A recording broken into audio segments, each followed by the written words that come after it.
जीवक की धम्म दीक्षा। जीवक ने राजगृह की एक वेश्या शालवती के गर्भ से जन्म धारण किया था।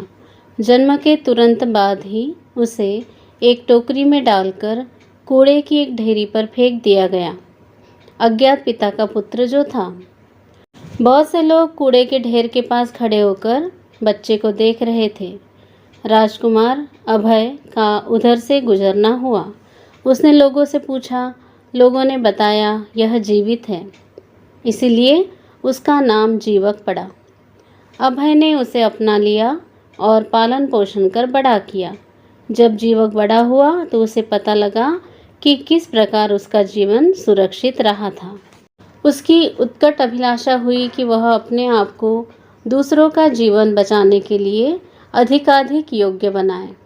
इसलिए वह अभय को बिना बताए ही तक्षशिला विश्वविद्यालय में पढ़ने के लिए चला गया और वहां उसने अध्ययन में 7 वर्ष बिताए। राजगृह लौटकर उसने चिकित्सा करनी आरंभ की और अचिरकाल में ही बड़ी प्रसिद्धि प्राप्त कर ली। सर्वप्रथम उसने साकेत के एक सेठ की स्त्री की चिकित्सा की। उसके अच्छा हो जाने पर उसे 16,000 कारशापण, एक दास, एक दासी और घोड़े सहित एक गाड़ी मिली। उसकी योग्यता जान अभय ने उसे अपने ही भवन में रख लिया। राजगृह में ही उसने राजा बिंबिसार का भयानक भगंदर रोग अच्छा किया। कहा जाता है कि इससे प्रसन्न होकर राजा की सभी 500 रानियों ने अपने अपने सभी गहने जीवक को दे दिए।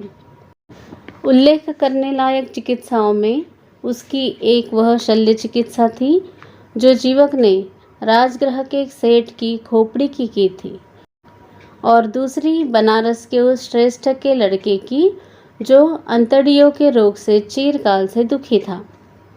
जीवक को राजा ने अपना तथा अपने रनिवास का राजवैद्य नियुक्त किया, लेकिन जीवक की तथागत में बड़ी भक्ति थी।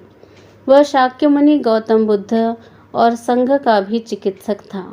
वह तथागत का उपासक बना। भगवान बुद्ध ने उसे भिक्षु नहीं बनाया, क्योंकि वह चाहते थे कि वह चिकित्सा द्वारा रोगियों और जीवकों की सेवा करता रहे। बिंबिसार की मृत्यु के अनंतर जीवक उसके पुत्र अजातशत्रु का भी चिकित्सक रहा। पितृ हत्या का पाप कर चुकने के बाद अजातशत्रु को तथागत के समीप लाने में मुख्य हाथ जीवक का ही था।